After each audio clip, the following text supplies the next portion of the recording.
Ermenistanın prezidenti hemde ýannaky wekiliýetiň agzalary ilk bilen paýtagtymyzdaky Türkmen halysynyň milli muzeýine baryp, bu ýerdäki gymmatlyklary bilen tanyş boldular.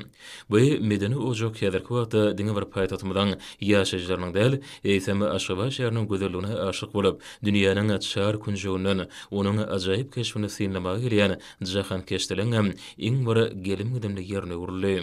Türkmen halkynyň milli ruhatynyň nepis halyň naýbaşlarynyň jemlenen ýeri bolan muzeýde dürli ýyllarda döredilen 200 halyň görnüşleri, täsini nepis sunutyň taryhynda dokulyny iň uly hallar saklanýar.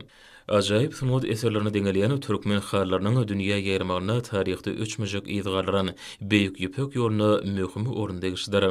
Häzirki döwürde bu gadymy uğra täzeden dikildilýär. Hemde ýurtlaryň we sebitlerin arasynda köp taraply sowda ykdysady gatnaşyklaryň ösdirilmegine öz beýany tapýar. Mehmanlara bular barada giň işleýän gurrun berildi. Soňra Ermenistanyň prezidenti täze açylan Matumuly Pragy medeni seýilgäh toplumyna geldiler. Mälim bolýar bu topluma beýik akyllar hemde şahyr Matumuly Pragynyň dogrunyň günüň 3 ýylyna başlanyp, geçirilen giň garymly çärilen hatarynda uly orun alyp taryha girdi. Bu seýilgäh toplumyna daşary ýurty ýazgy şahyrlaryň heýkelleriniň oturdylmagy Matumuly Pragynyň arzuwlaryny berqarar durtuny dost soňlygyň dawarlanýanyň aýdyn nişanlary. Toplumda oturdulan heykellerin arasında Ermeni şahyry hemde sözsady Sayat Nowanyň keşfi münasip orny eýleýär. Ermenistanyň prezidenti şahyr Sayat Nowanyň heykeline gül lessesini goýdy. Bu ýerdäki heykeliň her biri keşf bilen häsiýetli taraplaryny şöhretlendirýär. Hemde iňçilik bilen işlenen köp taraply şekiller olaň dürüjliginiň aýrytynlyklaryny açyp görkezýär.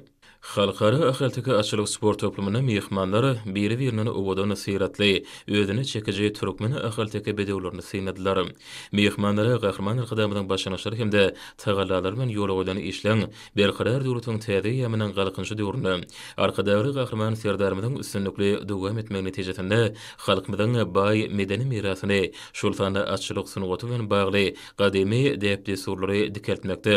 Ahaltyky bedewleriniň şöhratyny artdyrmakda giň garymly çärilen durmuşa geçirilýändigi, bulugymda halkara hyzmatdaşlygyň işleňleşdirilmegine, açylyk sportunyň hemde at şapmagyň dürli usullarynyň ulanylmagyna döwlet derejesinde uly ünsürlýän barada gurrun berildi. Şeýlekime bu ýerde Ermenistanyň mehmanlar üçin ýurdumyň bütün dünýäde meşhurlyk gazanan galkynyş milli atüsündäki oýunlar toparynyň çykyşlary görkezildi. Gahrman arkadamyň başlanyjy hemde tagallaty esasyna döredilen bu topary gyýyska döwrüň içinde dünýäde meşhurlyk gazanmagy başardy.